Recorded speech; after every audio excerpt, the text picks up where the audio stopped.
Chers amis, bonjour et quel bonheur de vous retrouver pour cette nouvelle revue de presse de 7 jours sur Terre en cette semaine du 21 octobre 2025. Cette semaine, ce qu'on a à l'agenda, on fait le suivi de 3 dossiers en particulier qui ont retenu l'attention au cours des derniers mois et pour lesquels on a un certain nombre de développements. D'abord, il sera question de la tension qui monte au Venezuela. La situation appelle à ce qu'on y prête un peu plus d'attention aujourd'hui alors qu'on a des développements subséquents à nos analyses des dernières semaines. Ensuite, l'Ukraine. Trump recule encore. Ça, c'est vraiment spectaculaire parce que, encore une fois, on a fait le suivi au cours des dernières revues de presse de cette négociation entre Trump et la Russie sur la question de l'Ukraine et on avait assisté à ce qui était déjà une première fois une espèce de pivot spectaculaire de la part de Trump. On en a d'ailleurs parlé dans une vidéo entièrement dédiée sur Chaque jour sur Terre. Je vous invite à la regarder si vous ne l'avez toujours pas regardée. Mais Trump nous disait essentiellement que l'Ukraine pouvait maintenant gagner. Que l'Ukraine, si on lui donnait les moyens, si l'Europe participait à l'effort, si on lui donnait toutes les ressources qu'elle demandait, était en mesure de gagner, que c'était donc une nouvelle approche d'une certaine manière pour Donald Trump dans ce conflit, alors qu'on disait depuis très longtemps qu'il fallait arriver à une entente de paix aussi rapidement que possible parce que la Russie est en train de gagner. Eh bien, miracle, encore une fois, Trump a pivoté une fois de plus sur la question de l'Ukraine, nous disant cette fois que l'Ukraine doit accepter immédiatement un cessez-le-feu et que c'est la seule manière d'arriver à une forme d'entente de paix satisfaisante. Donc, on fera l'examen de tout ça tout à l'heure parce qu'il y en a vraiment beaucoup sur la table. Et finalement, bien sûr, c'est un dossier que j'imagine vous aviez déjà en tête, la question du Moyen-Orient, ce cessez-le-feu entre Israël et le Hamas. C'est malheureusement un cessez-le-feu qui est extrêmement fragile actuellement. On a des problèmes à acheminer l'aide humanitaire, déjà beaucoup de bombardements également de la part d'Israël directement sur la bande de Gaza. On a tout juste ralenti, en fait, depuis la signature du cessez-le-feu. Et Israël posture déjà actuellement comme quoi on pourrait retourner à Gaza au cours des prochaines heures ou des prochains jours si jamais c'est nécessaire. Alors, ce qu'on voyait initialement comme un cessez-le-feu déjà très fragile, un peu illusoire, des conditions de cessez-le-feu qu'on examinait la semaine dernière pour le plan de 20 points de Donald Trump qu'on trouvait un peu irréaliste, pour ne pas dire un peu optimiste de la part des États-Unis, c'était une entente qui avait été formulée pour être signée et non pas une entente qui était formulée pour arriver à une solution durable dans la région. On le voit maintenant de manière très explicite. Finalement, un dossier très rapide là-dessus qu'on aura peut-être la chance de couvrir en fin d'émission, la question de la relation entre l'Australie et les États-Unis. C'est aussi quelque chose qu'on a couvert par le passé et on a des développements en ce sens alors qu'aujourd'hui, Donald Trump rencontre le premier ministre de l'Australie à la Maison-Blanche. On commence sans plus tarder avec notre dossier sur l'Amérique latine, le Venezuela, alors que cette semaine, la tension a continué de monter entre les États-Unis et le Venezuela. On ne parle plus maintenant d'une simple tentative de négociation par la Maison-Blanche avec le régime de Maduro, mais on parle bien plutôt d'une tentative de changement de régime. C'est quelque chose que moi-même, j'ai résisté longtemps à formuler dans une analyse. Vous le savez, je vous parlais plutôt d'une tentative de négociation. On voulait peut-être extraire des concessions de la part de Maduro. Cela dit, en suivi à l'article qu'on a vu la semaine dernière publié dans le New York Times qui nous mentionnait que Maduro était prêt essentiellement à tout donné aux États-Unis, qu'il levait sa chemise et qu'on le rendait, on mettait fin aux relations avec les Iraniens, avec les Chinois, avec les Russes. On renvoyait le pétrole actuellement exporté vers la Chine en destination des États-Unis. Donc, il y avait vraiment là-dessus des propositions un peu spectaculaires et difficiles à comprendre de la part du Venezuela, autrement que dans un contexte de négociations très acrimonieuses sous la menace. Maintenant, on comprend un peu mieux ce qui s'est passé. D'abord, une nouvelle très intéressante qui nous provient du New York Times ici, alors qu'on apprend que le chef du commandement sud de l'armée américaine démissionne de ses fonctions selon des responsables, l'amiral Alvin Halsey. Et l'amiral Alvin Halsey était responsable, il est important de le comprendre, de la campagne actuelle sur le Venezuela, de ces fameuses frappes contre les narcotrafiquants. Il était directement en train de chapeauter cette opération et on nous dit que la raison de son départ serait notamment raison d'une mésentente et on pourrait dire d'un mésalignement avec l'administration Trump sur la question justement de ces fameuses frappes contre les narcotrafiquants et de la légalité de ces frappes, ou plutôt de leur illégalité. L'officier, l'amiral Alvin Halsey, quitte son poste de chef du commandement sud des États-Unis qui supervise toutes les opérations en Amérique centrale et en Amérique du Sud, alors même que le Pentagone a rapidement déployé quelques 10 000 soldats dans la région. Les raisons du départ soudain de l'amiral Halsey, moins d'un an après le début de ce qui est habituellement un mandat de 3 ans, donc tout juste au début de son mandat, est au cœur de la plus grande opération de ses 37 ans de carrière, restent obscures. Mais un responsable américain actuel et ancien s'exprimant sous couvert d'anonymat pour discuter de questions de personnel a déclaré que l'amiral Halsey avait exprimé des inquiétudes concernant la mission et les attaques contre les prétendus bateaux de trafic de drogue. Là-dessus, bien sûr, le ministère de la Guerre, via Pete Hegseth, a publié une déclaration nous disant bonne retraite.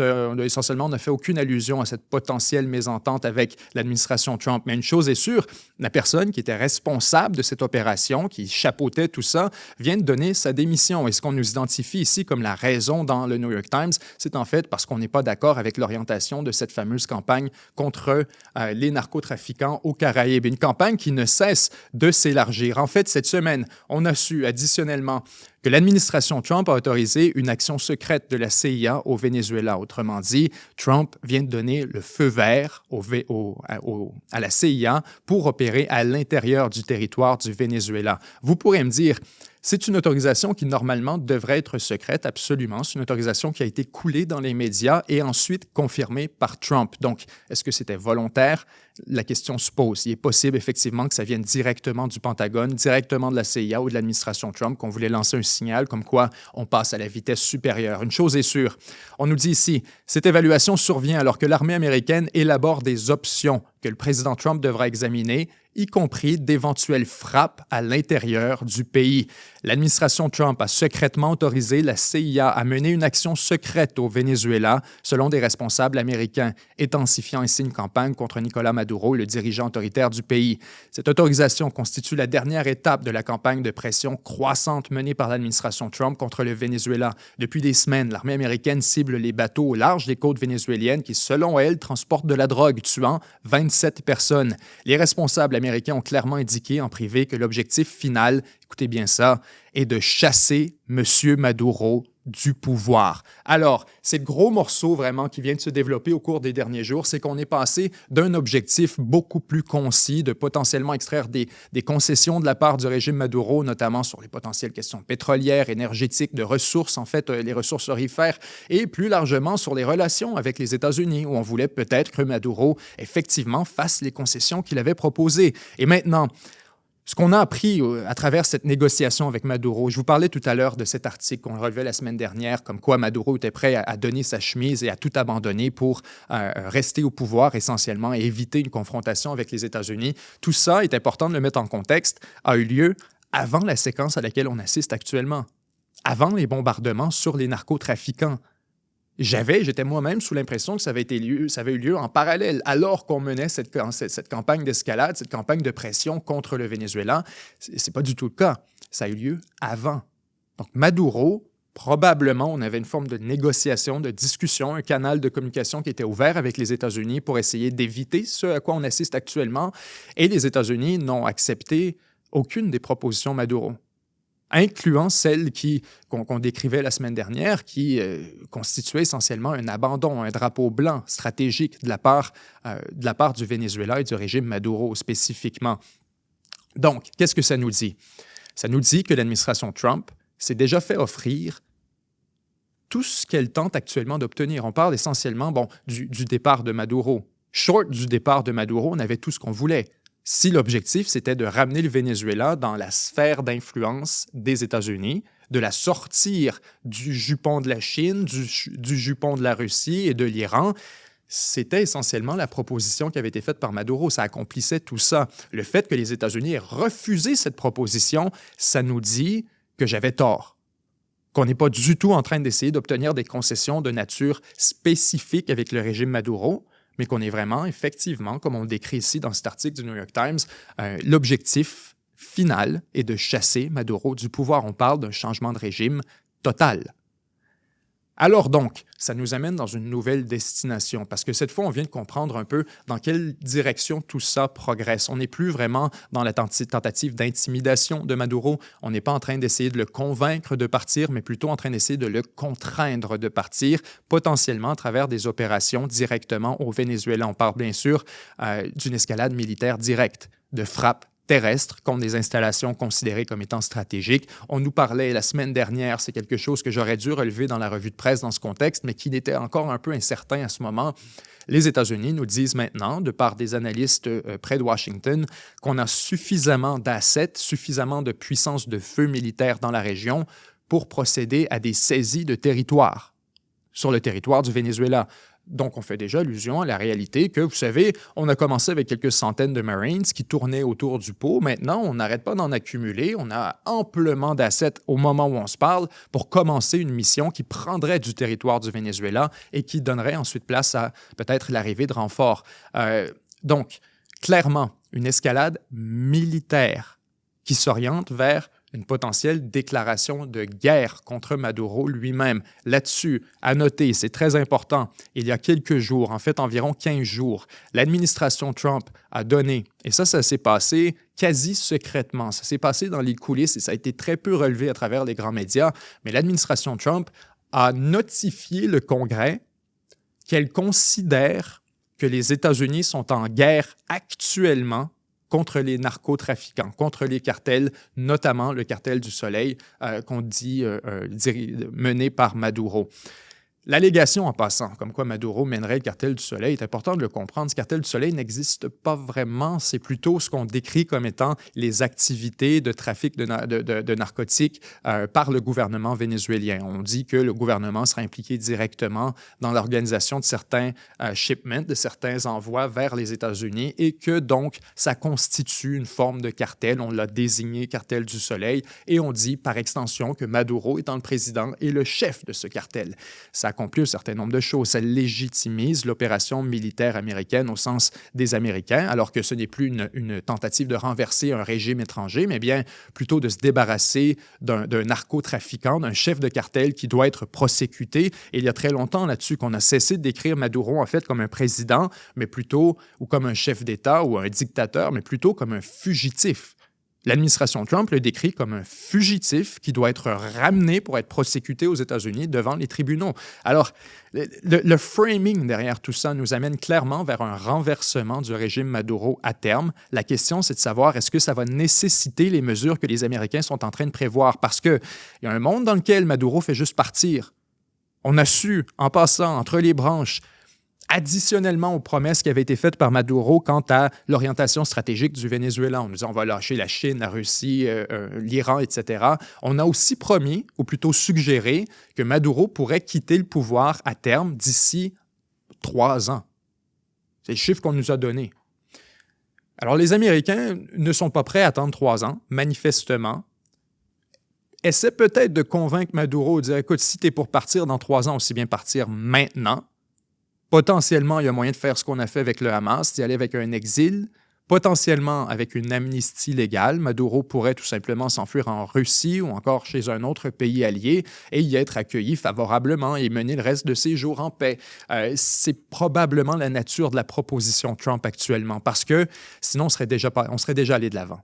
Si l'intention ici était vraiment de renverser Maduro et de mettre fin à toute forme de négociation, probablement qu'on aurait déjà frappé, probablement qu'on aurait déjà mené à des actions beaucoup plus offensives, beaucoup plus claires et flagrantes. Alors, le fait qu'on soit encore en train de creep tranquillement vers le Venezuela comme ça et qu'on fait comprendre qu'on est prêt à accepter aucune concession autre que le départ immédiat et total de Maduro, il semble que les États-Unis croient qu'il est encore possible d'obtenir un départ volontaire. Ce n'est pas impossible.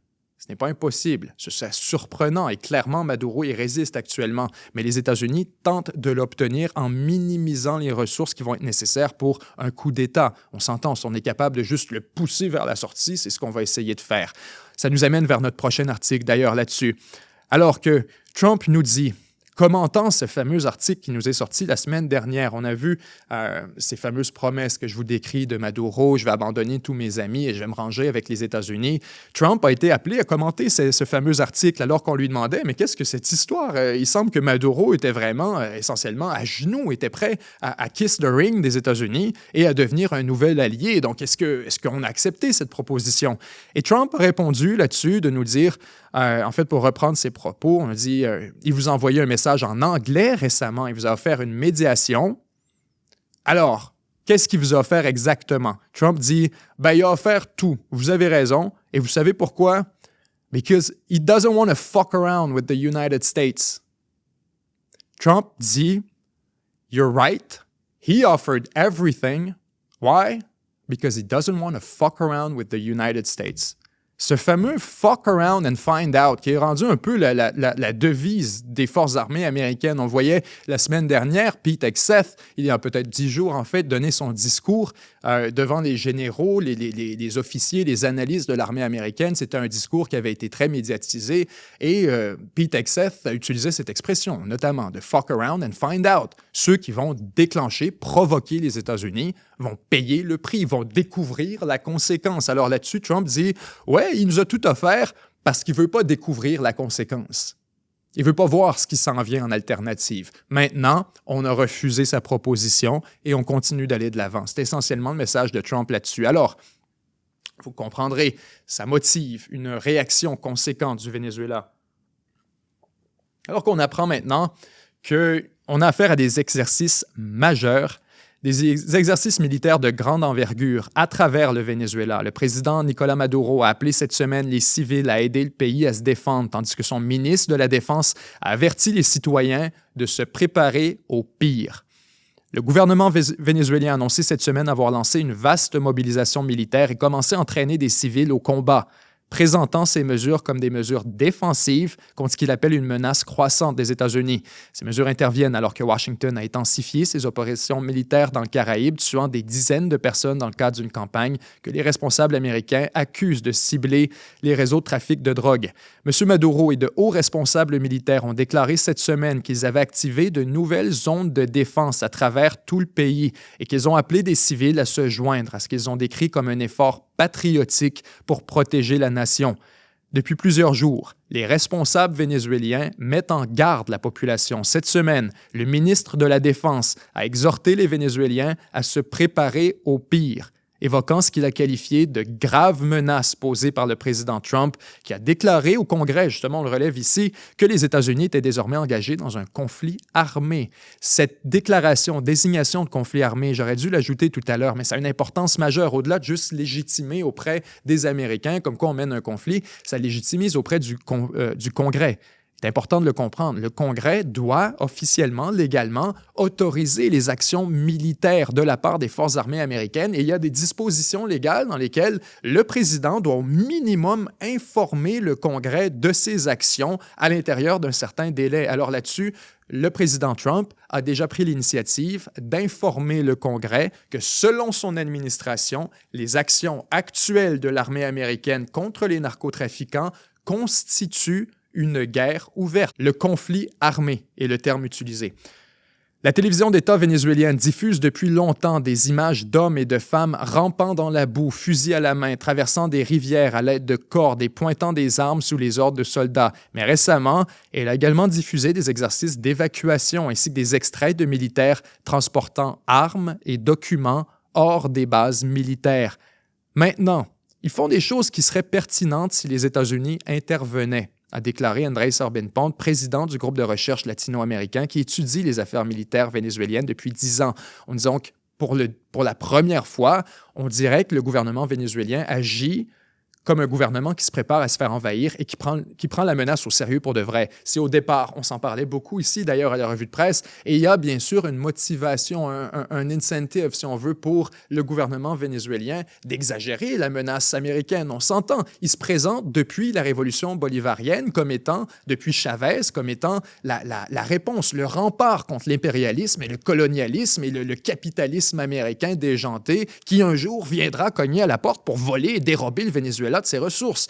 Aujourd'hui, alors que les Américains sont effectivement en train de tournoyer autour de la porte, on peut comprendre pourquoi il y avait un avantage pour le Venezuela de dire « je vous l'avais dit ». Il y a une manière de consolider le pouvoir du régime, l'autorité politique là-dessus, de dire « on vous l'avait prédit, ils sont arrivés aujourd'hui et c'est pourquoi vous aviez besoin de notre gouvernement, pourquoi vous avez besoin de Maduro, de la révolution bolivarienne pour justement se tenir en rempart contre cette invasion potentielle des États-Unis. » Maintenant, on est sorti totalement de la rhétorique. On est vraiment dans une forme de panique, de paranoïa, alors qu'on constate que les États-Unis ne blaguent pas, qu'ils ont vraiment l'intention de mener des actions militaires à l'intérieur du Venezuela, qu'on a mis la table pour ces actions en question, notamment des bombardements sur le terrain, mais additionnellement, bien sûr, les opérations de la CIA, qu'on présume des opérations de subversion, des opérations clandestines, bien sûr, mais des opérations d'action directe. Ce que j'entends par là, c'est des assassinats, c'est déclencher des manifestations, c'est préparer des caches d'armes pour de la résistance, pour des militants, pour une guérilla. Vous comprenez l'importance de la CIA dans ce genre de contexte. Et le fait que Trump fait juste confirmer publiquement que c'est le cas, il y a quelque chose d'un peu spectaculaire là-dessus. Et d'ailleurs, on lui a posé la question subséquemment, à savoir, est-ce que vous préparez une déclaration de guerre contre le Venezuela ou quelque chose comme ça? On lui a posé une question plus spécifique sur les enjeux tactiques. Et Trump a répondu, mais vous ne pensez pas que ce serait un peu stupide de ma part de répondre à ça? Ou ce serait pas un peu ridicule si je répondais à votre question? Alors, Trump est conscient que ce qu'il dit a une importance stratégique. Là. Il est parfaitement conscient de tout ça. Il l'a dit dans le même échange, 2 secondes après avoir confirmé que la CIA était... Alors, il veut que ça se sache.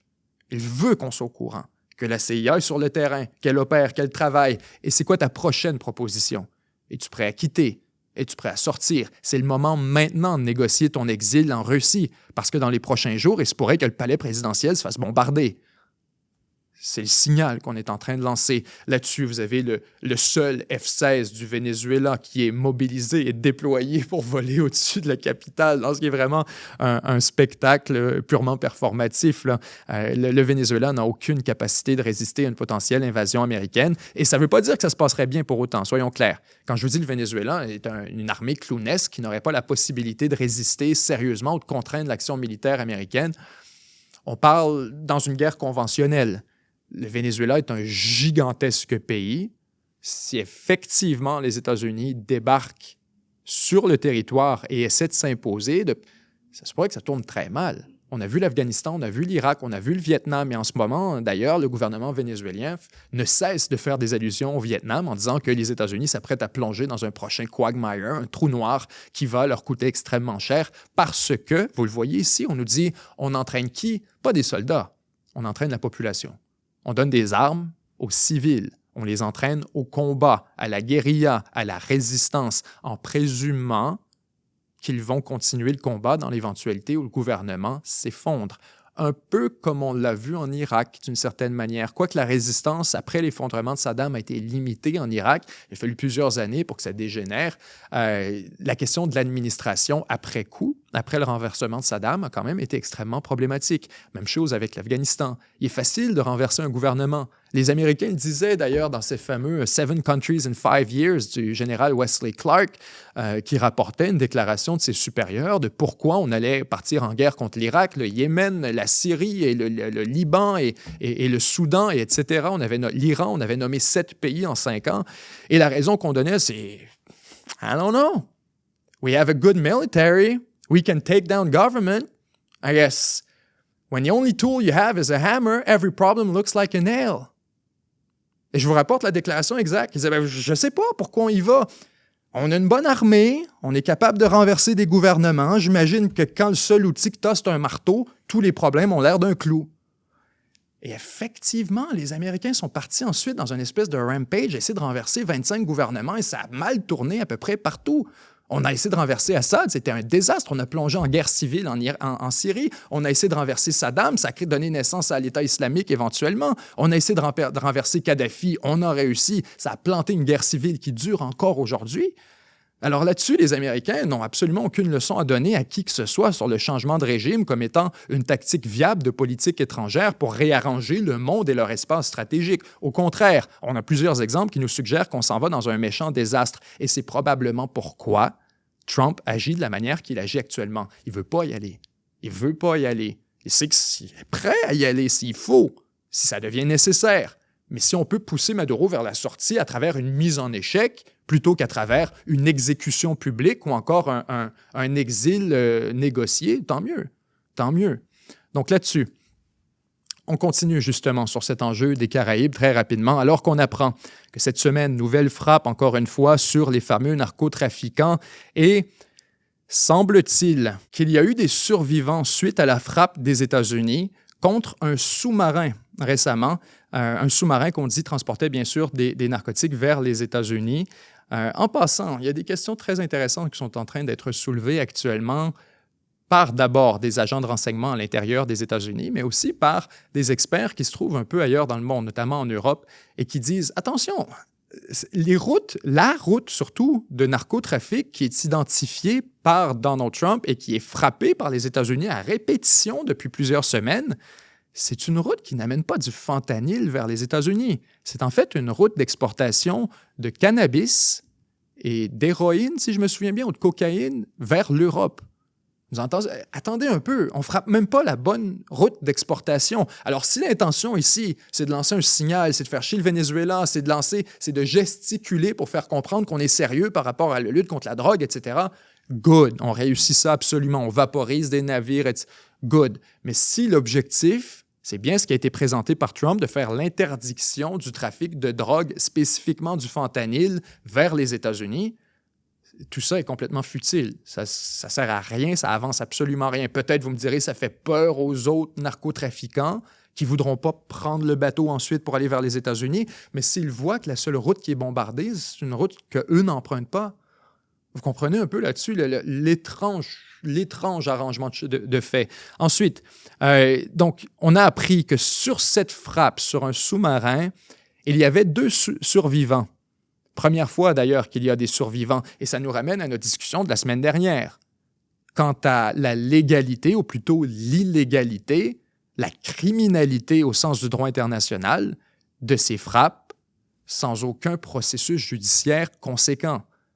On n'a pas d'arraisonnement, on n'aborde pas les navires, on ne communique pas avec eux. Lorsqu'on les identifie et qu'on sait qu'ils sont en train de faire du trafic et qu'on est 100% certain, il devrait y avoir un processus dans lequel tout ça se termine avec un procès et avec une peine de justice, une peine de prison ou encore une déportation, quoi que ce soit.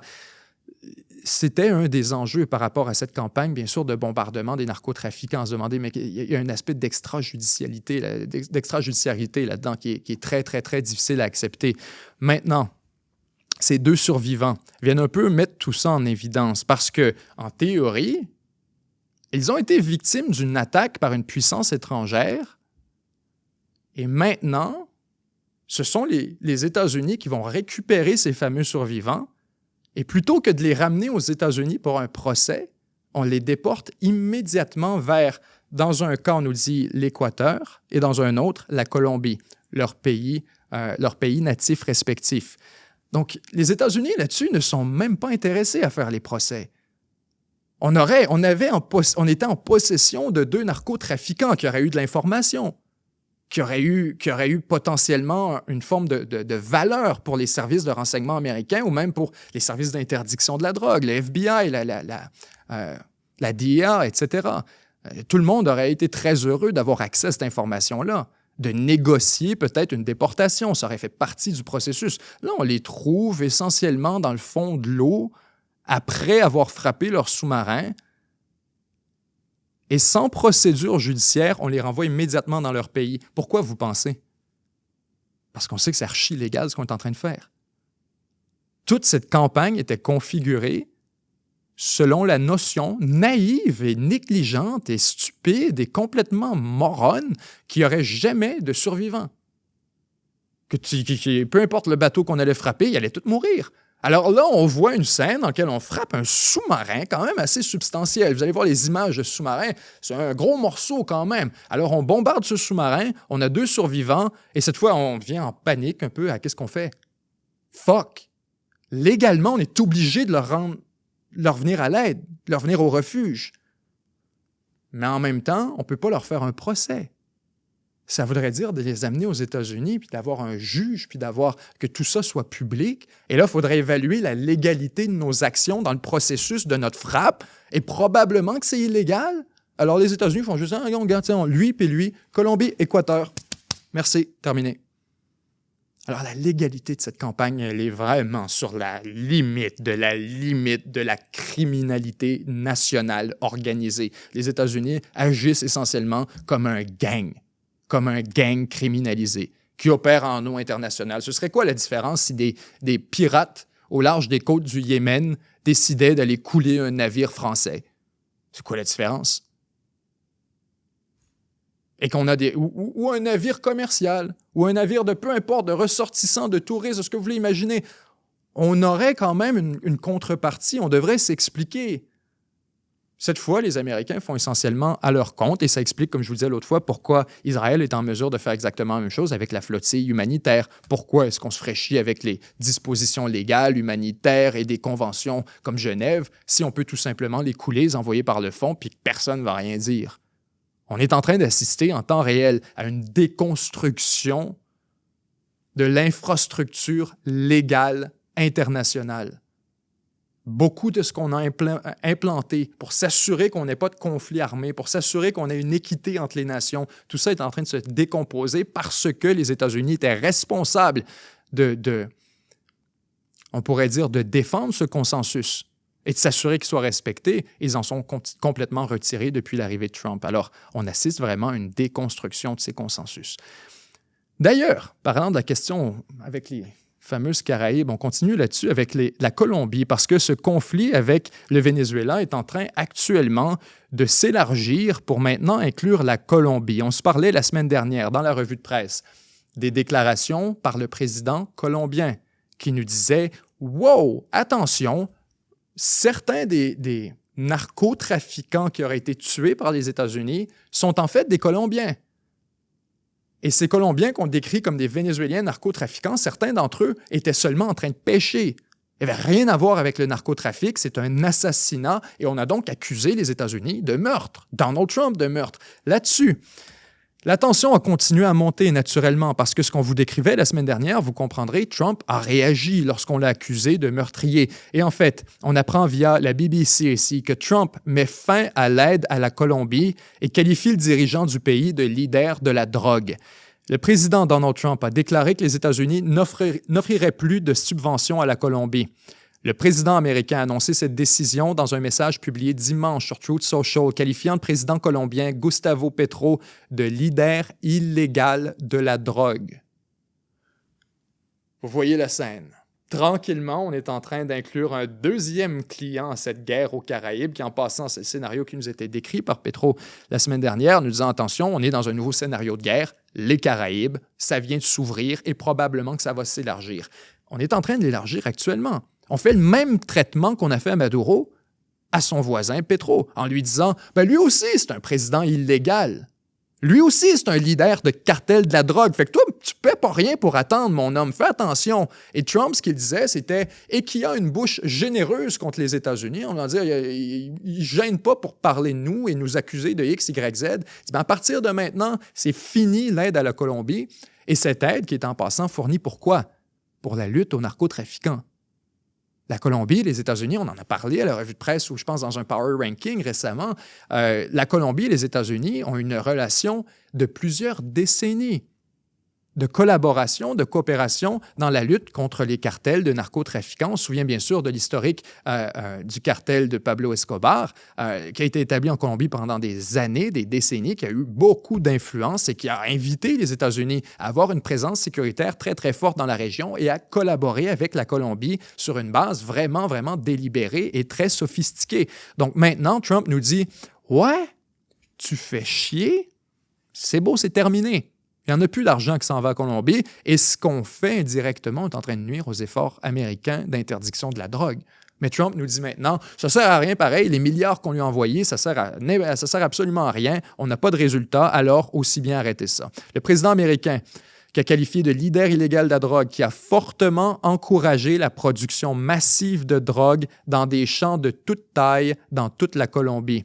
Ces commentaires interviennent alors que Petro a accusé les États-Unis d'avoir commis un meurtre lorsqu'ils ont mené une frappe militaire contre un bateau dans les eaux territoriales colombiennes en septembre. On n'était pas en eau internationale. Ça aussi, c'est important de le mentionner pour ce qui est de cette frappe spécifique. Cette décision est la dernière d'une série de tensions croissantes entre les États-Unis et les pays d'Amérique latine, alors que l'armée américaine continue de frapper des navires dans la mer des Caraïbes. Trump a déclaré que puisque les États-Unis offrent des paiements et subventions à grande échelle et que Petro ne fait rien pour stopper la production de drogue, les États-Unis n'offriront plus de paiements ni de subventions. Selon un site web du gouvernement, les États-Unis ont versé plus de 740 millions de dollars à la Colombie en 2023. Donc, C'est une somme considérable. On parle d'au-dessus de 700 millions de dollars par année. On présume que les chiffres étaient probablement semblables pour 2024. En septembre, pour la première fois depuis 1996, les États-Unis ont déclaré que la Colombie n'avait pas tenu ses promesses en matière de lutte contre le trafic de drogue et qu'elle n'était pas éligible à l'aide prévue par la loi sur l'aide étrangère. Le département d'État a toutefois accordé une dérogation permettant à la Colombie de continuer à recevoir de l'aide. Donc la Colombie, qui était essentiellement déjà sur le respirateur artificiel, ou plutôt dans une espèce de probation vis-à-vis des Américains, alors qu'on disait « t'en fais pas assez ». Lorsque Trump est arrivé, nous sommes pour la première fois en septembre, il y a quelques mois, en fait il y a quelques semaines, on a déclaré que la Colombie n'en faisait pas assez et ça a permis de placer la Colombie sur un programme probatoire, si on veut, par rapport à ces fameux paiements d'aide étrangère. Maintenant, on nous dit « c'en est assez, tu viens de perdre tes paiements ». Et là-dessus, la Colombie répond. On a vraiment une escalade. Rupture totale des relations alors que la Colombie rappelle son ambassadeur des États-Unis, disant « ben ouais, ben c'est assez de bord, ben nous on rappelle notre ambassade et c'en est terminé des discussions avec les États-Unis ». Rappeler son ambassadeur, il est important de le comprendre, c'est un geste extrêmement hostile. C'est à peu près aussi loin que tu peux aller short d'une déclaration de guerre.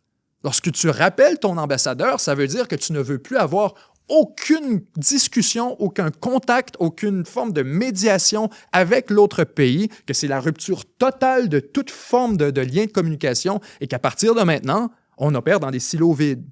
Et à partir de maintenant, tout ce que tu vas faire, ben là, on n'a plus aucune forme de réponse diplomatique possible. On a été jusqu'au bout. On retire l'ambassadeur, on n'a plus de moyens diplomatiques. La prochaine étape, on tombe dans la coercition militaire, violente, dans les actions qui relèvent d'actes de guerre. Et donc, vous comprenez pourquoi c'est extrêmement grave quand vous voyez aujourd'hui la Colombie qui dit « ouais, mais c'est fini de nos paiements, on n'a plus de relation avec Washington. » Dans le fond, à quoi bon entretenir une relation, point final, on rappelle notre ambassadeur. Et à l'inverse, envoyer un ambassadeur, ouvrir une ambassade, c'est le premier geste qui est posé lorsqu'on recommence à réchauffer des relations. Prenons un exemple. Très récemment, on se parlait de l'Inde, qui a ouvert une ambassade en Afghanistan. On rouvre tranquillement les relations avec les talibans. Ensuite, vous aviez l'Arabie saoudite et l'Iran qui ont tous les deux décidé de réouvrir des ambassades dans le cadre de la détente médiée par la Chine. Alors, ce genre d'éclaboussure diplomatique, c'est plus que juste la gesticulation. Parce qu'à partir de ce moment, il faudra attendre qu'il y ait une détente après quelques mois, quelques années, des discussions qui vont avoir lieu en coulisses. On ne peut plus parler publiquement. Le temps qu'on soit capable de rouvrir des ambassades. Et la prochaine étape, probablement qu'on va apprendre que les États-Unis vont faire pareil, qu'on va rappeler tout notre personnel diplomatique depuis la Colombie. Et ce à quoi ça nous invite en passant, la prochaine étape, quand je vous dis ça devient militaire, c'est que si vous n'avez plus d'ambassade à entretenir dans le pays en question, il n'y a plus rien qui contraint votre action militaire. Une des premières choses qu'on fait lorsqu'on se prépare à partir en guerre avec quelqu'un, ou plutôt une des dernières choses qu'on fait, c'est de rappeler toute l'ambassade. On dit « OK, tout le monde qui est en Ukraine, vous revenez immédiatement. Au début, on vous avait laissé juste le staff essentiel, critique. Maintenant, vous aussi, vous partez. » Au début, on sortait juste les familles, ensuite le staff essentiel, et éventuellement, on ne garde plus personne, même pas l'ambassadeur. Pourquoi? Parce qu'on s'en va transformer ça en stationnement. On s'en va y bombarder. Alors, augmentation rapide de la tension en Amérique latine, entre les États-Unis, le Venezuela et maintenant, additionnellement, la Colombie qui vient d'entrer dans un bloc là-dessus. Et c'est tout à fait au désavantage des États-Unis en passant. Les États-Unis, certes, en auraient plein leur short avec le Venezuela pour commencer. Si vous nous dites qu'en plus, il faut dealer avec la Colombie de l'autre côté qui pourrait apporter un appui militaire, financier, logistique, économique, peu importe ce que vous voulez, ce serait très problématique.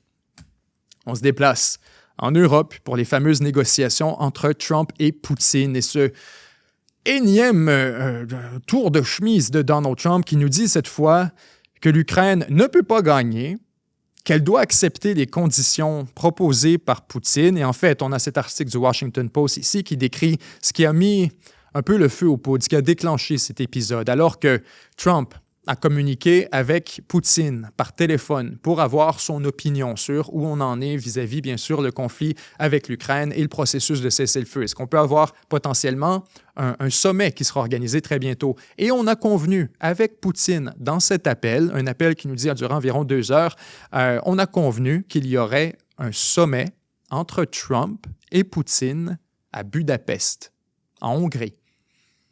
Un certain nombre de questions quand même par rapport à tout ça. Une, pourquoi avoir choisi Budapest? C'est une très bonne question, une question tout à fait légitime. Il semble que ça aurait été proposé par Poutine pour nuire aux Européens. On rappelle quand même le contexte. La Hongrie est un pays qui se tient avec le doigt d'honneur bien haut contre l'Europe depuis maintenant des mois sur la question de l'Ukraine. C'est le seul qui refuse à collaborer sur les questions de sanctions. C'est le seul qui refuse à permettre l'Ukraine de rentrer dans l'Union européenne. On continue à avoir un veto là-dessus. Viktor Orban a mis un veto là-dessus. Donc, il y en a un pays en Europe qui est plus favorable, ou du moins hostile à la Russie, et c'est Viktor Orban, la Hongrie. On dit que c'est là que va avoir lieu le sommet. On s'entend que c'est un peu en soi curieux. Et la question a été posée, d'ailleurs, à la Maison-Blanche. Par courriel, on a demandé qui a proposé que le sommet se tienne à Budapest. Ça venait de qui, ça? La réponse de la Maison-Blanche, textuellement, était « Your mom did ». C'est ta mère qui a décidé ça. Réponse qui venait de la porte-parole de la Maison-Blanche, Caroline Leavitt. On nage dans une stupidité d'une dimension sidérale. Je ne sais pas comment le commenter. C'est le genre d'enfantillage avec lequel on a affaire avec cette administration. Je trouve ça drôle. Puis ça a été repris par après, par Stephen Chang qui disait c'est your mom, ta mère qui a décidé. Les États-Unis d'Amérique. C'est la position de la Maison-Blanche. Gênée d'avoir accepté une concession là-dessus à Poutine, vouloir refusant d'avouer que c'est Poutine qui a imposé Budapest comme lieu de rencontre, probablement. C'est ta mère qui a décidé ça.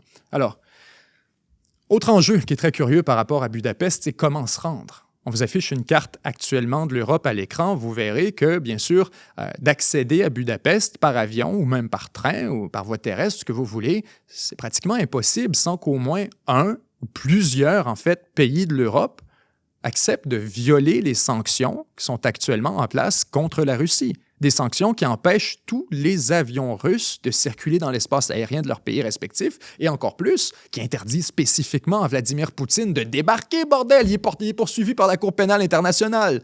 En théorie, tu es censé l'arrêter sur le champ. Alors là, l'idée de dire on organise un sommet au beau milieu de l'Europe, la question est de dire, OK, premièrement, la Hongrie, on sait, ne fait pas partie de la Cour pénale internationale. C'est le seul pays en Europe ou à peu près. Donc là-dessus, on comprend l'enjeu pour la criminalité de Poutine, ou du moins l'aspect de la Cour pénale internationale.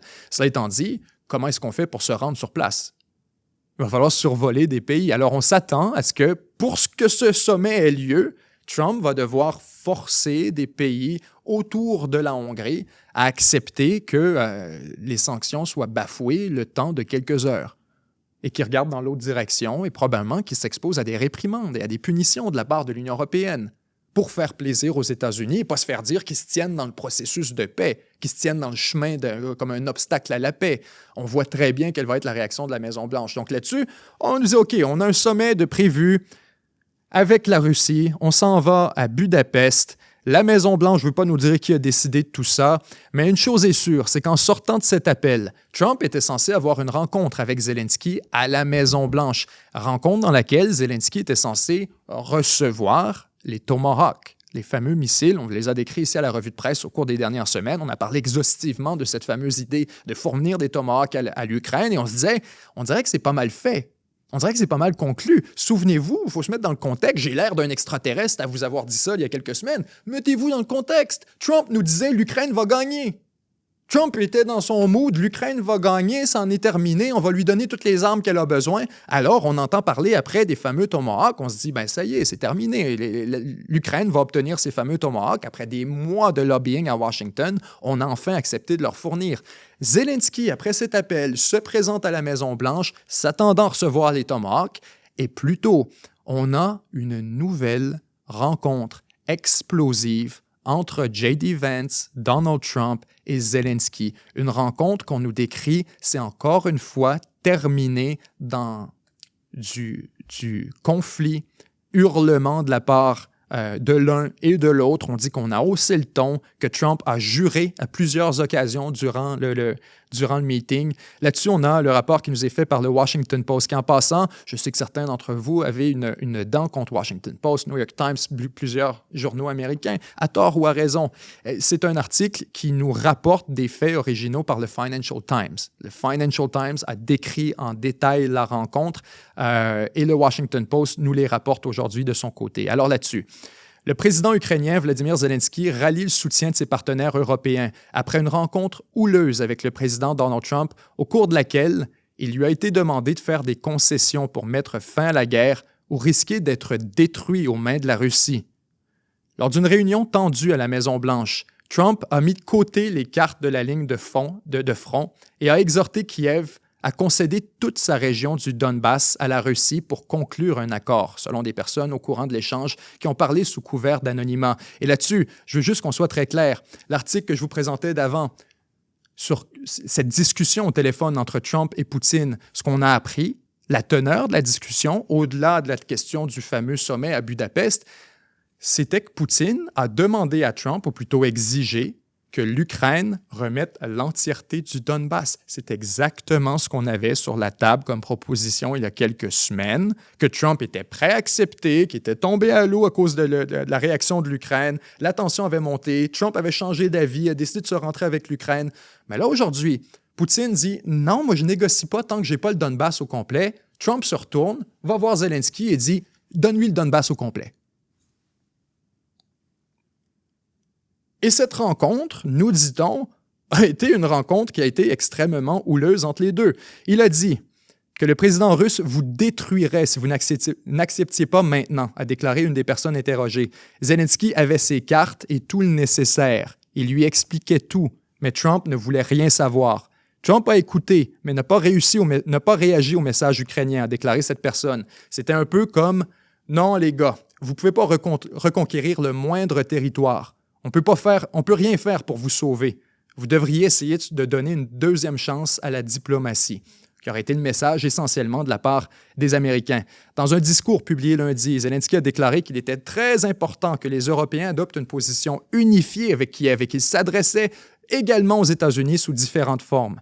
Il a indiqué aux journalistes qu'il prévoyait de rencontrer ses alliés européens cette semaine. Alors que le dirigeant européen publie des proclamations de soutien à Zelensky, sa déception à la Maison-Blanche devrait dominer les discussions diplomatiques cette semaine, y compris un sommet de l'Union européenne jeudi. Alors cette rencontre qui aurait été très difficile entre les deux, une rencontre durant laquelle on a présenté à Trump des cartes, des possibilités sur ce qui pourrait exister après la guerre en Ukraine. Et Trump, là-dessus, est important. On nous décrit une rencontre dans laquelle ça a été très houleux, très difficile. Trump a juré, Trump s'est fâché. Oui, mais Trump aurait accepté quand même, à la fin de la rencontre, ce qui avait été soumis par l'Ukraine. Au-delà de la question des Tomahawks, on a dit non, on ne donne pas le Donbass au complet à Poutine, ça n'a aucun sens. On devrait geler le conflit sur les lignes actuelles. Et Trump a accepté cette proposition. Et on nous dit que la rencontre s'est terminée là-dessus, que Trump a dit « good ». Donc, essayons de finir ça sur les lignes actuelles de conflit. Et on a vu Trump qui sort ensuite publiquement et qui déclare et qui répète et qui écrit sur son propre compte en disant « on devrait geler le conflit où il se trouve actuellement. » On décrit ça d'une manière, on devrait découper l'Ukraine. Souvent, le terme qui est utilisé, c'est effectivement le cas. On devrait découper le Donbass, d'après la proposition Trump, pour fournir à l'Ukraine ce qui lui reste et fournir à la Russie ce qu'elle a obtenu jusqu'ici. La Russie, bien sûr, sa position, c'est de dire « on est en train de vous manger. Pourquoi on arrêterait? On va prendre ce qui nous reste à prendre, puis après ça, peut-être, on pourra négocier. Et si vous voulez mettre fin à la guerre, bien, donnez-nous ce qu'on demande. » Sans quoi, on va juste aller chercher. Trump maintient, encore une fois, non, on devrait juste arrêter ça maintenant où ça se trouve and let history figure it out. Laissez l'histoire décider qui a gagné. Cette rencontre, donc, se transpose ensuite à la Maison-Blanche, alors qu'on a eu l'intelligence cette fois du côté de l'équipe Zelensky, je présume, j'ose espérer, peut-être que ça venait de la Maison-Blanche aussi, de demander une rencontre en privé. La rencontre qui, bien sûr, la dernière, qui s'était terminée, l'avant-dernière plutôt, qui s'était terminée en conflit assez spectaculaire, en chicane vraiment, qui avait été hautement médiatisée entre J.D. Vance notamment et Zelensky, ça avait été extrêmement nuisible. Et ça avait été en public, devant les médias, devant les caméras. Cette fois, c'est une rencontre en privé qu'on nous décrit les grandes lignes ensuite dans certains articles. Mais cette rencontre a ensuite été transposée pour le public, où là, on s'en va dans la Maison-Blanche pour un peu briefer les journalistes par rapport à ce qui vient de se passer. Et Trump, durant cette rencontre, ça nous dit un peu la tension qui existait entre les deux. Zelensky portait un complet, en passant. Et Trump aurait fait le commentaire à Zelensky comme quoi c'est lui qui aurait planté une question par un journaliste ukrainien pour embarrasser Trump. En gros, un journaliste ukrainien, en sortant de la rencontre, aurait demandé directement à Trump « Puis, allez-vous nous les donner, les Tomahawks? » Et Trump qui aurait répondu quelque chose comme « On va parler de ça, puis c'est pour ça qu'on est là. Bonne question. Tu l'as dit exactement comme qu'il t'a dit de le dire. » Alors, il a comme dit au journaliste, je comprends ta question, bonne question, tu l'as dit exactement comme il t'a dit de me la poser. Fair question, exactly as he told you to say it. Trump a suggéré comme si Zelensky avait planté la question pour embarrasser Trump. Fait que la relation entre les deux est vraiment exécrable. On peut dire ce qu'on veut. Clairement, il n'y a pas d'amour perdu entre Zelensky et Trump, malgré l'histoire des Tomahawks. Zelensky sort de tout ça en se faisant dire « Non, on ne vous donnera pas de Tomahawk ». Et la raison invoquée par Trump aussi est très intéressante. On ne nous dit pas on a peur d'une escalade avec la Russie, ce qui serait normalement l'explication qui serait fournie par n'importe quel président américain dans n'importe quel contexte. Il nous dirait, on a peur d'une escalade, on a peur des conséquences, on veut arriver à la paix au plus vite possible. Trump nous dit plutôt, non, les Tomahawks, c'est un big deal, mais il y a une chose qu'on doit vous dire. On veut des Tomahawks, nous aussi. Puis on ne peut pas donner des choses qu'on a besoin pour défendre notre pays. We don't want to be giving away things that we need to protect our country. Hopefully, we'll be able to get the war over without thinking about Tomahawks. I think we're fairly close to that. Idéalement, on va être en mesure de mettre fin à cette guerre-là sans même impliquer des Tomahawks. Je pense qu'on est proche d'arriver à ça. En attendant, on ne veut pas donner à l'Ukraine des Tomahawks qu'on a en stock limité. God damn, qu'est-ce qu'on se parlait ici à la revue de presse tellement souvent? On disait, là, faites attention, combien vous en avez? Vous allez leur donner en combien de quantité? Retournez voir la première revue de presse où je vous parlais des Tomahawks. Je disais, il y a un gros point d'interrogation, c'est vous en avez combien? Les Américains ont constaté très rapidement, et je vous superposais même ça avec un article du Pentagone qui avait réuni tous ces fabricants d'armes pour leur dire « On manque de missiles. On a besoin de plus de missiles, plus de projectiles. Actuellement, nos prévisions, quand on regarde ce qui s'est passé entre l'Ukraine et la Russie, quand on regarde ce qui s'est passé entre l'Iran et Israël, on n'a pas assez de missiles. Il faut en quadrupler la quantité qu'on a. » Et je vous disais déjà, attention, vous allez donner quel Tomahawk? Vous n'en avez même pas pour vous-même. Mais Trump nous sort le même argument la semaine d'après, en disant, hey, guys, on n'en a pas assez pour donner à personne, on en a besoin pour nous-mêmes. Alors, en attendant, on va essayer de régler cette guerre-là sans ça. Comme quoi, les Américains mettent maintenant leurs propres intérêts en termes de munitions, d'intérêts stratégiques, au-delà de la question de l'escalade avec la Russie. C'est même pas ce qui est invoqué. C'est même pas ce qui est invoqué. Et c'est un peu une insulte à l'Ukraine, en fait. Parce que fut-il un temps où la seule excuse acceptable, c'était ça, c'est-à-dire on ne veut pas une grosse guerre, on ne veut pas déclencher la Troisième Guerre mondiale. Aujourd'hui, on nous dit « Mais je veux pas t'les donner. Je veux juste pas. » Alors là-dessus, il y a quelque chose il y a un départ quand même de la posture de Washington depuis un certain moment. On se déplace par rapport à la solution de Trump pour la fameuse guerre en Ukraine. Un article de Politico ici qui relève quelque chose de très intéressant. Il y a un passage que je veux surtout vous présenter. On dit que le président Trump a déclaré dimanche soir que la guerre en Ukraine devait être gelée sur les lignes de front actuelles quelques jours après une réunion avec Zelensky. S'adressant aux journalistes, Trump a déclaré que Zelensky et lui n'avaient jamais discuté de la cession totale de la région du Donbass à l'est de l'Ukraine, démentant ainsi les informations des médias sur cette rencontre. Il dit « Non, on n'en a jamais parlé. » Alors, ce qu'on vous rapporte ici, on dit, bon, on a présenté des cartes, Trump a dit, ben, peut-être qu'on ne donnera pas le Donbass au complet, mais au moins on va le diviser puis on va s'assurer pour le découper. On dit, non, on n'a jamais rien parlé de ça. Laissez les choses telles qu'elles sont, a dit Trump. Elles sont déjà découpées. Je pense que 78% du territoire est déjà occupé par la Russie. Laissez les choses telles qu'elles sont actuellement, ils pourront négocier plus tard. Ensuite, maintenant, il est question de la réaction de l'Europe à tout ça, parce que un autre élément qu'on avait relevé également, c'était en lien avec les sanctions sur la Russie. On se disait, est-ce que des sanctions vont être resserrées contre Moscou vis-à-vis cet état de fait dans lequel on a un peu une négociation qui s'enlise et qui va nulle part? Trump nous disait, oui, je vais mettre des sanctions à une condition. Il faut que l'Europe arrête d'acheter du gaz naturel et du pétrole à la Russie entièrement. Tant et aussi longtemps qu'ils continuent à en acheter, ben eux font pas d'efforts. Pourquoi nous, on fera un effort? Parce que, au point où on en est, les États-Unis estiment que les sanctions additionnelles contre la Russie ne nuisent pas seulement à la Russie, ils nuisent un peu à tout le monde. Ils nuisent aux entreprises américaines, ils nuisent à l'économie mondiale, ils nuisent à la paix elle-même, ils nuisent à la stabilité économique régionale. Donc, les Américains voient tout ça et commencent à se dire, c'était la condition de Trump, commencez par faire un effort. Commencez par vous arrêter d'acheter du pétrole et du gaz à la Russie et on verra ensuite ce que nous, on va faire. Moi, quand vous ferez ça, je vais être prêt à imposer un gros paquet de sanctions contre la Russie, plus sévère que jamais. Eh bien, l'Union européenne qui récupère la balle au bon, mais qui se fait un peu caler le bluff dans le processus. Parce que l'Union européenne a accepté cette semaine de graduellement mettre fin aux importations de gaz russe d'ici janvier 2028. Alors là-dessus, Trump a un peu exposé le bluff de la part de l'Union européenne qui nous disait bah, il faut mettre des sanctions additionnelles, mais au bout de la ligne, on n'était pas en mesure de se séparer des apports en gaz naturel et en hydrocarbures de la part de la Russie, et c'était une source de financement direct pour la machine de guerre russe. Tout le monde est au courant de ça. Alors la question se pose tout à fait légitimement, de dire ben, vous, à quel moment vous allez arrêter les importations de gaz et donc le financement de la machine de guerre russe? La réponse, elle nous vient très clairement par l'Union européenne de dire pas tout de suite. Pas avant 1 an, pas avant 2 ans, peut-être dans 3 ans.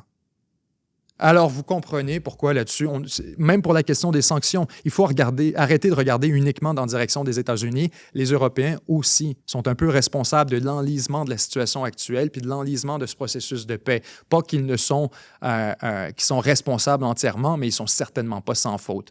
Ensuite, prochain point très intéressant cette fois par rapport à l'Ukraine, mais on reste connecté avec l'Europe alors qu'on apprend par un article de Politico que la candidature de l'Ukraine à l'Union européenne devrait connaître une avancée décisive au cours des prochaines semaines. En fait, on nous dit aussitôt qu'en décembre 2025. Ici, il y a un point particulier que je veux qu'on relève, que je trouve fascinant, parce que le gros point, bien sûr, le problème, c'était de dire l'Union européenne est un peu réticente à ajouter des nouveaux membres, au point où on en est, en raison du fameux droit de veto. Et c'est très simple, c'est ironique. Pourquoi on n'est pas en mesure d'ajouter un nouveau membre actuellement, la personne de l'Ukraine, en raison d'un droit de veto? Parce que Viktor Orban, de la Hongrie, décide de faire chier, a imposé un droit de veto en disant ça pourrait un peu prendre en otage les intérêts de l'Union européenne si on avait des nouveaux membres aussi gros que l'Ukraine ou que, par exemple, Monténégro qui veut ajouter également, qui est un tout petit pays, mais on nous dit un gros pays comme l'Ukraine, ce serait problématique. On ne veut peut-être pas l'ajouter immédiatement. Bien sûr, c'est motivé plutôt par de la géopolitique. Orban a une réticence à l'Union européenne, il aime bien être un peu le bâton dans les roues, a une relation plus facile, si on veut, avec la Russie. On a beaucoup d'importations aussi de gaz naturel, pétrole, etc. Donc, vous comprenez pourquoi, de manière générale, la Hongrie se tient un peu en dehors du bloc européen sur certaines questions. Eh bien, justement, la Hongrie a imposé un veto pour que l'Ukraine entre dans l'Union européenne. Et un des arguments qu'on utilise actuellement en Union européenne à dire qu'est-ce qu'on devrait faire avec tout ça, c'est qu'on se dit peut-être que c'est le veto le problème.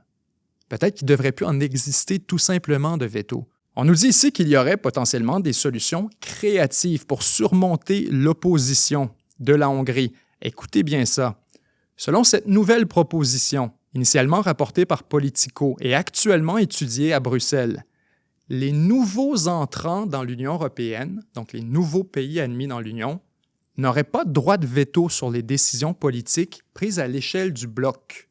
Cela équivaudrait à une adhésion de second rang au bloc, mais pourrait apaiser les craintes profondes de voir le programme de l'Union européenne être pris en otage par de nouveaux membres, parmi lesquels pourraient figurer l'Ukraine, la Moldavie et des pays des Balkans occidentaux comme le Monténégro.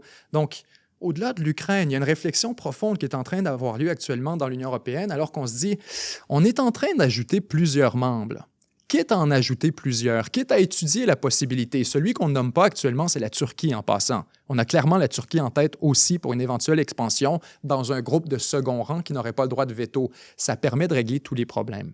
Ça permet, ou du moins beaucoup de problèmes. On s'entend, la Hongrie resterait un peu une épine dans la botte de l'Union européenne et du consensus à cause de son droit de veto, on pourrait dire de son droit de grand-père là-dessus. Mais la vérité, c'est qu'en éliminant le veto pour les nouveaux, il n'y a plus vraiment de désavantage à ajouter des pays dans l'Union européenne.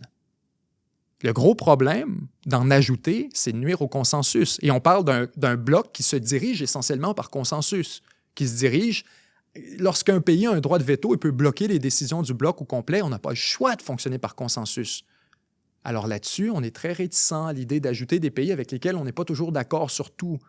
Maintenant, si vous leur dites, ils n'ont pas le droit de s'opposer à nos politiques, ils font partie d'une espèce de seconde citoyenneté européenne, alors là, on vient de créer une possibilité stratégique sérieuse pour l'expansion de l'Union européenne sans mener à la dilution de son consensus politique et de sa cohésion politique. C'est extrêmement intéressant. Et cette proposition-là vient directement de l'opposition de la Hongrie. C'est curieux. La Hongrie est un peu en train de créer sa propre démise. Certes, elle gardera son droit de veto, on le présume, mais il demeure que les nouveaux pays qui se joindront à l'Union européenne ne pourront pas sortir la Hongrie de son isolation, même si elle le décidait, même s'il partageait un certain nombre de valeurs ou encore de principes. Donc là-dessus, il sera extrêmement intéressant de voir les développements par rapport à cette fameuse négociation sur la question de l'Union européenne, mais clairement, ce n'est pas terminé et il se pourrait qu'on surmonte l'opposition de la Hongrie. Ensuite, je vais rapidement sur cette question de cessez-le-feu entre Hamas et Israël. Bien sûr, on se souvient que la semaine dernière, on avait affaire à un cessez-le-feu qui est extrêmement fragile. On a passé beaucoup de temps là-dessus la semaine dernière à décortiquer les faits, les principaux paramètres de cessez-le-feu. On a une vidéo complète également sur la chaîne de Chaque jour sur Terre, si ça vous intéresse. Aujourd'hui, je veux surtout qu'on fasse le retour sur les principaux développements, ce qui se passe actuellement sur le terrain et comment ça regarde pour les prochaines semaines. D'abord, il faut savoir que ce cessez-le-feu, il ne tient pas. Depuis la première minute où il a été implanté, on a eu des bombardements de la part d'Israël contre Gaza qu'on a justifiés en réponse à des supposées attaques de la part de membres du Hamas qu'on dit auraient attaqué des forces israéliennes au-delà de la ligne de séparation, de la ligne jaune, et que donc on a décidé de bombarder des zones à l'intérieur de la zone contrôlée par le Hamas. Là-dessus, extrêmement difficile d'avoir l'heure juste. Les deux côtés s'accusent de violation du cessez-le-feu. On nous dit en fait qu'Israël aurait violé le cessez-le-feu jusqu'à 80 fois depuis le début, depuis sa signature et que vous auriez au-dessus de 100 Palestiniens de décédés depuis le début de la mise en place du cessez-le-feu. Israël a lancé une vague d'attaques contre Gaza pour avoir accusé des militants palestiniens d'attaquer ses forces au-delà des lignes de cessez-le-feu. Les deux camps affirment rester attachés à la trêve. Israël a lancé dimanche sa plus lourde vague d'attaques contre Gaza depuis l'entrée en vigueur d'un cessez-le-feu fragile il y a une semaine et a annoncé avoir temporairement suspendu l'aide humanitaire après avoir accusé le Hamas d'avoir violé la trêve en tirant sur des soldats, tuant 2 d'entre eux. Extrêmement important de le savoir, l'interruption, la suspension totale de l'aide alimentaire, de l'aide humanitaire par les forces de défense israéliennes constitue en soi une violation flagrante, inacceptable du traité de cessez-le-feu. C'est écrit, on l'a regardé ensemble, noir sur blanc dans le cessez-le-feu qu'Israël doit permettre immédiatement l'entrée sans aucune restriction de l'aide humanitaire dans la bande de Gaza. Alors, même si on parle d'affrontement entre les deux camps, le simple fait qu'on suspende l'aide humanitaire est en soi une suspension du traité de cessez-le-feu en tant que tel. Alors, est-ce qu'il existe toujours actuellement? Je vous dis, il reste deux choses plutôt, de l'héritage de cessez-le-feu au moment où on en parle. Il reste seulement le retrait israéliens jusqu'à la ligne jaune et le retour des otages à Israël d'un seul coup, tous ensemble, du moins tous ceux qui étaient vivants. Ce sont actuellement les deux héritages du cessez-le-feu, deux héritages qui ont largement avantagé Israël. Bien sûr, on a retourné beaucoup de prisonniers palestiniens et du Hamas vers la bande de Gaza également, des prisonniers qui étaient détenus par Israël et qui ont été relâchés. Mais ce que je veux dire, c'est qu'actuellement, tout ce qui nous reste de ce qui a été signé la semaine dernière, ce n'est pas l'état de paix en tant que tel. Au contraire, on a une guerre qui se continue et Israël a seulement reçu ses otages. C'est la seule différence, du moins depuis ma perspective. On continue maintenant sur des déclarations de Netanyahou très intéressantes par rapport au Hamas, alors qu'on parlait de la question du désarmement.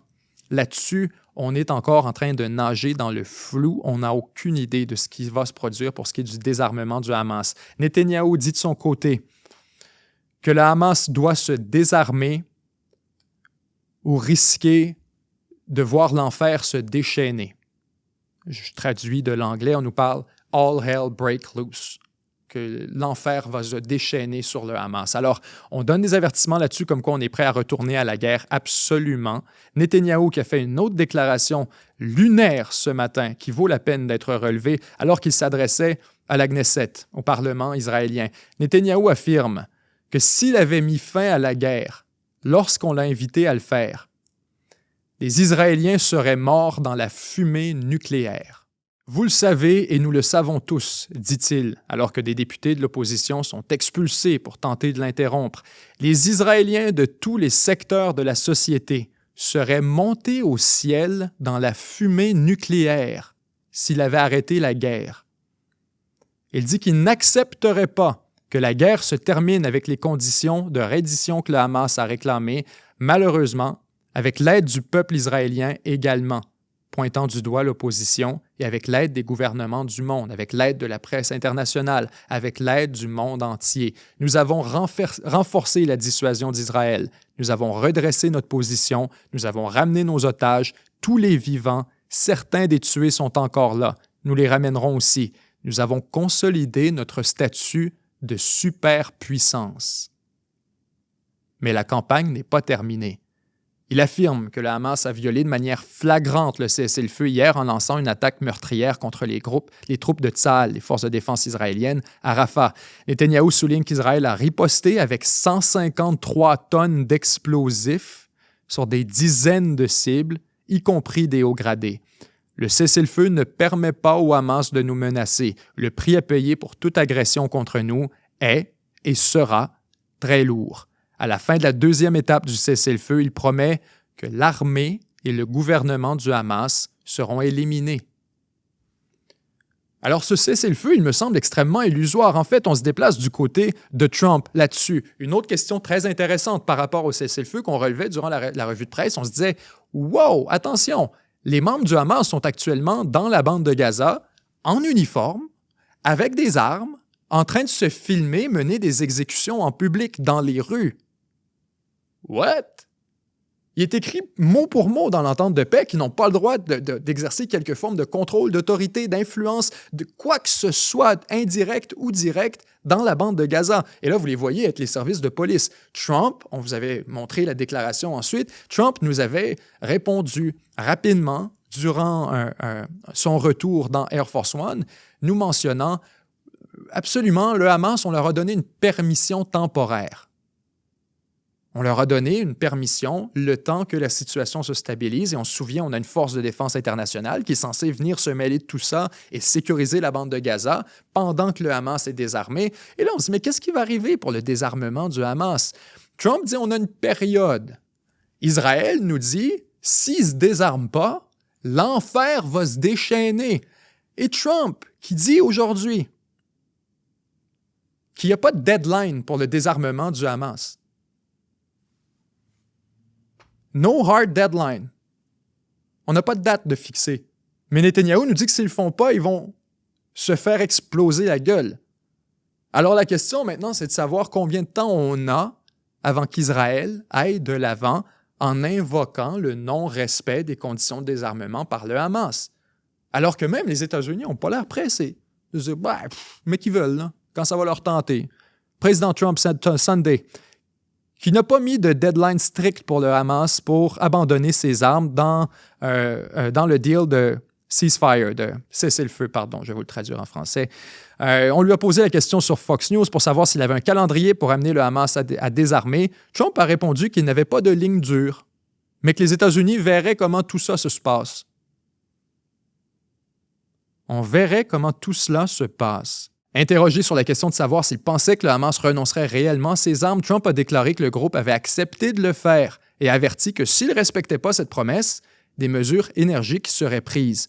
Ils ont dit qu'ils le feraient. S'il le faut, nous les désarmerons.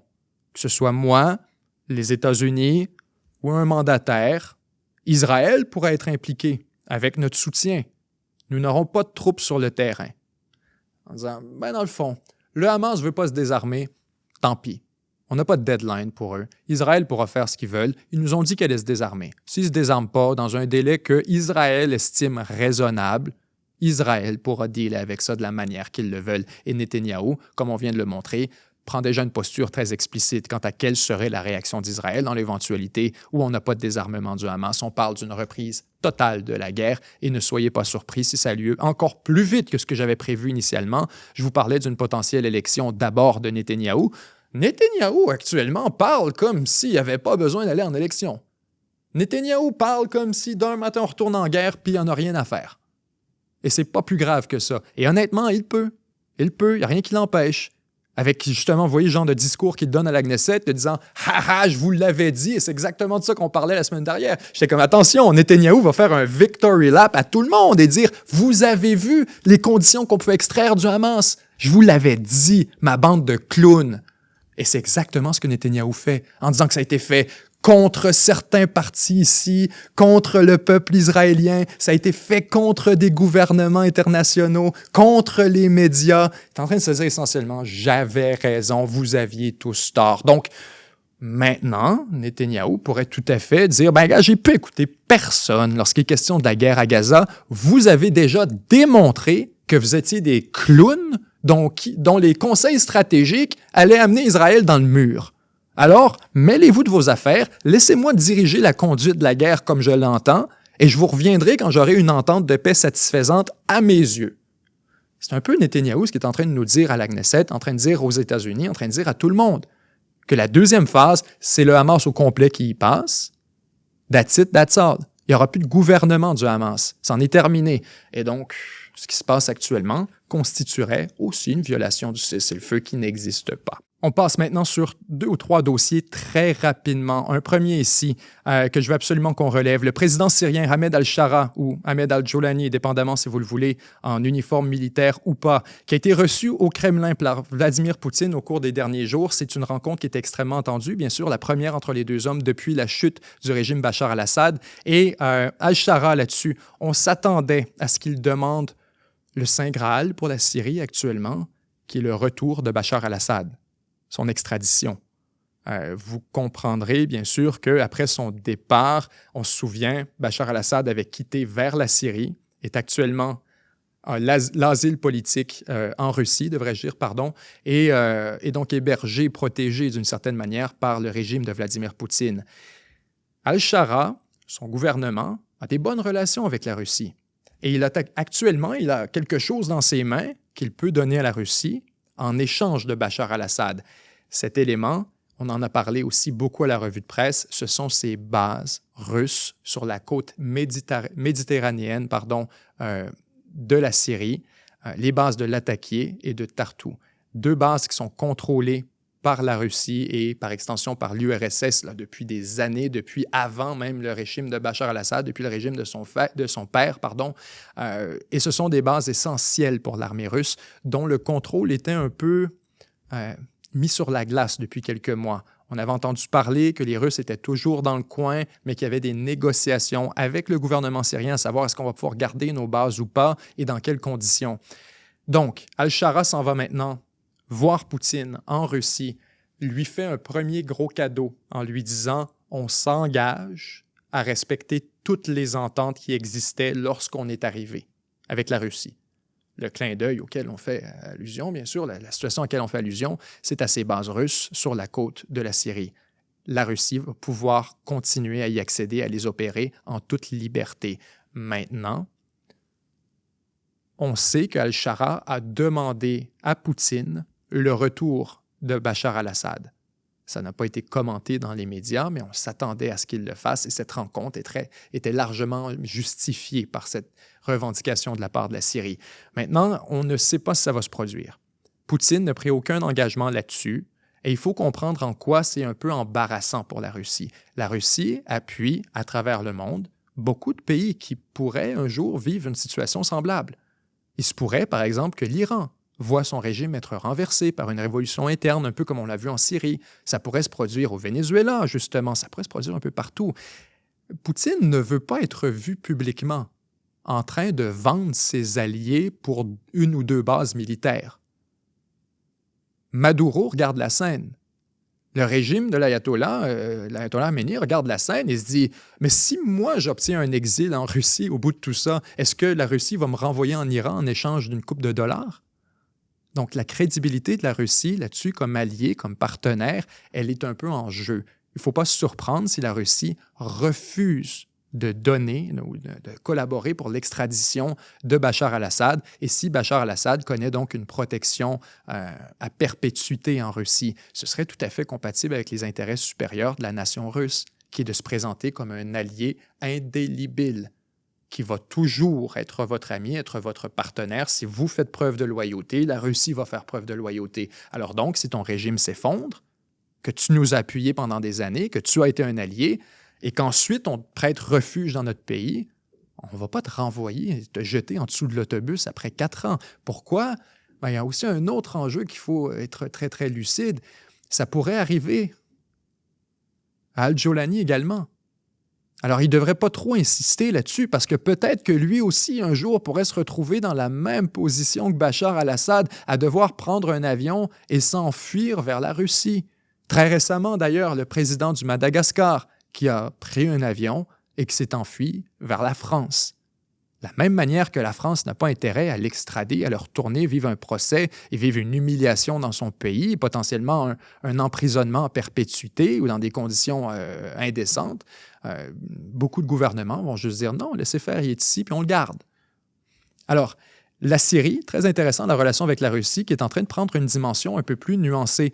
Additionnons à tout ça, un autre point que je voulais relever aujourd'hui, c'est la relation entre l'Australie, Trump, et les États-Unis, plus largement, devrais-je dire. Là, Trump n'est bien sûr pas lui-même les États-Unis, mais il y a un certain nombre de trucs qu'on doit relever là-dessus. Alors qu'aujourd'hui, Trump rencontre le premier ministre israélien, il y a un enjeu qui est sur toutes les lèvres, c'est la question de l'AUKUS.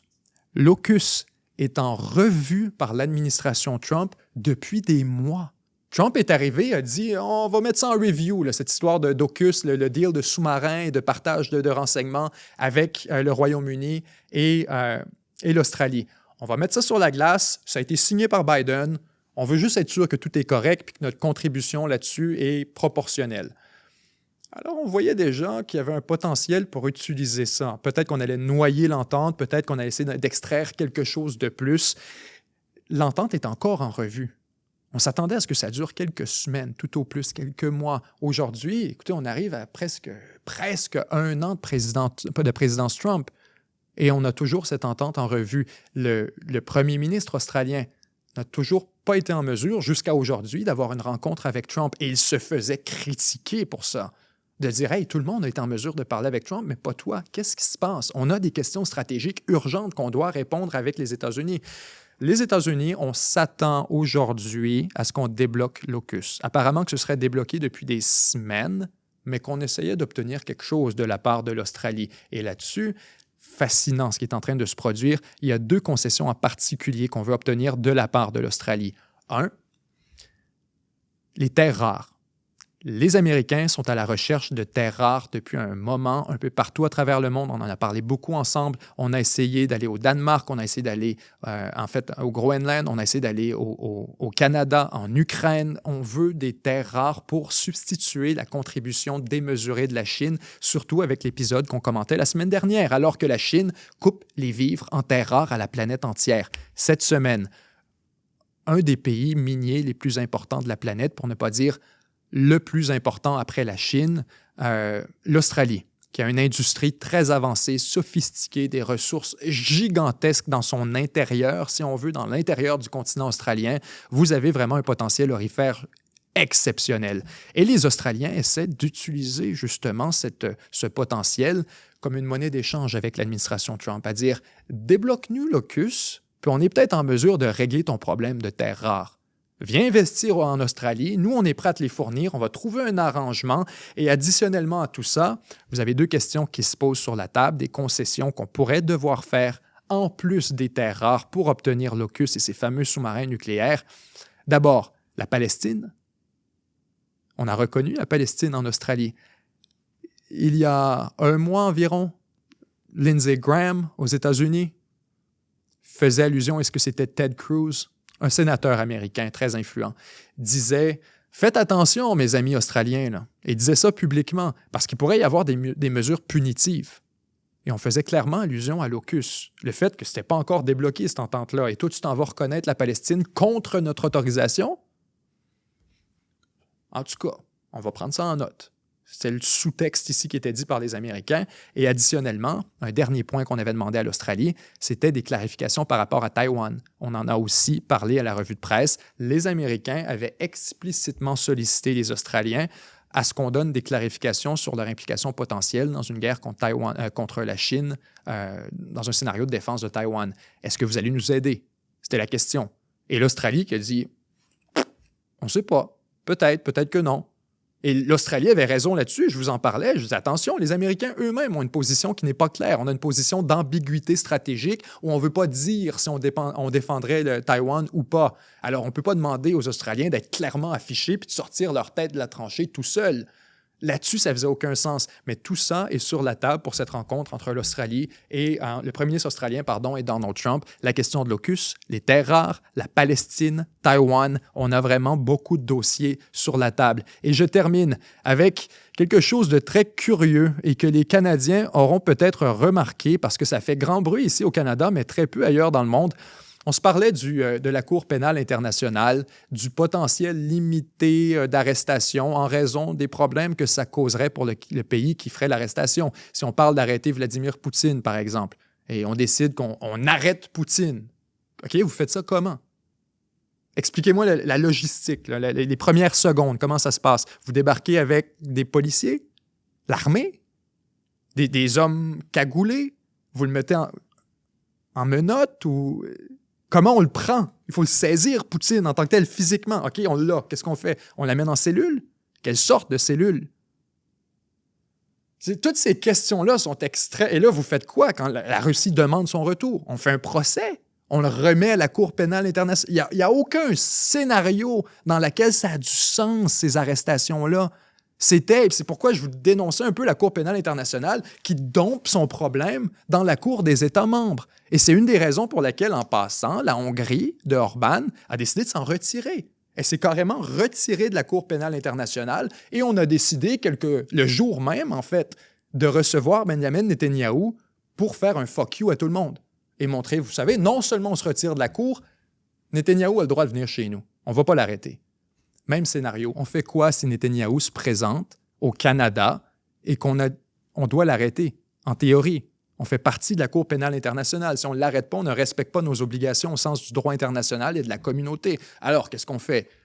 Mark Carney a fait une déclaration lunaire cette semaine, disant dans un podcast, lorsqu'on lui a posé la question « Qu'est-ce qui arrive si jamais Netanyahou pose les pieds au Canada? Est-ce qu'il serait arrêté? » Mark Carney de répondre « Absolument. Si Benjamin Netanyahou vient au Canada, on fait partie de la Cour pénale internationale, c'est notre mandat, on va arrêter Benjamin Netanyahou. » Et cette déclaration n'a pas été relevée assez pour le scandale que ça représente. Je ne vous dis pas que je ne suis pas d'accord avec Mark Carney, je ne vous dis pas que c'est une bonne ou une mauvaise idée, je vous dis que c'est quelque chose qui n'a jamais été proposé. Aucun de ces pays-là n'a vraiment étudié la possibilité, et je serais curieux de parler avec Mark Carney, d'avoir son scénario. Comment ça se passe? Netanyahou est là, un sommet ou peu importe. Vous faites comment? Des menottes de métal, des tie-wraps de plastique. Comment vous faites pour le contraindre physiquement au début? Les mains devant ou en arrière? Ensuite, quand vous le lavez, est-ce que vous attachez les pieds? Il s'en va dans une voiture de police ou dans une limousine? Comment ça marche? En hélicoptère? Je veux dire, ces questions-là, vous allez dire, tu es dans les détails. Ouais, mais c'est là que le bas blesse. Et ensuite, vous faites quoi quand il y a une mission des commandos israéliens pour aller sortir de la prison? On les tue? On fait quoi? C'est un kidnapping d'un homme d'État. Ça correspond, si on exclut la question du droit international et qu'on considère le fait qu'Israël n'est pas partie de la Cour pénale internationale, la Cour pénale n'a donc pas le droit, en théorie, de juger Netanyahou. Ce serait un acte de guerre de la part du Canada. Ça constitue en tout point un acte de guerre. Là-dessus, la déclaration de Mark Carney, je trouve, est passée vraiment inaperçue. Et pour moi, c'est énorme ce qu'il vient de dire là. C'est gigantesque. Les seuls, en fait, qui ont relevé la déclaration et qui s'en sont scandalisés et qui ont relevé l'énormité de tout ça, comme moi, ce sont les Juifs canadiens. Ce sont les groupes de pression juifs canadiens et les lobbies pro-israéliens qui se sont scandalisés de la déclaration de Mark Carney. Il faut dire qu'il aura à répondre de cette déclaration, certainement, dans des événements partisans du Parti libéral. Ils sont très proches de la communauté juive. Vous avez effectivement une grosse influence à l'intérieur de ce parti. C'est une portion de l'électorat qui est considérable. Mark Carney vient de prendre une posture qui est très controversé, là, extrêmement controversé, et un des seuls à l'échelle de la planète, ou du moins des pays développés, qui a adopté une posture de la sorte. Alors, je serais curieux d'avoir votre avis là-dessus, ce que vous en pensez. Est-ce que vous êtes d'accord? Est-ce que c'est une déclaration qui est maladroite ou est-ce que c'est plus de la gesticulation politique? On sait qu'on n'aura jamais vraiment Netanyahou ici. Du moins, on vient de s'en assurer. Alors, merci à tous d'avoir été là pour cette revue de presse. C'est toujours un grand plaisir de vous retrouver ici à chaque semaine. Nous, on se retrouve la semaine prochaine, même heure, même endroit. D'ici là, semez l'amour, partagez l'espoir. Je vous aime. Bye bye.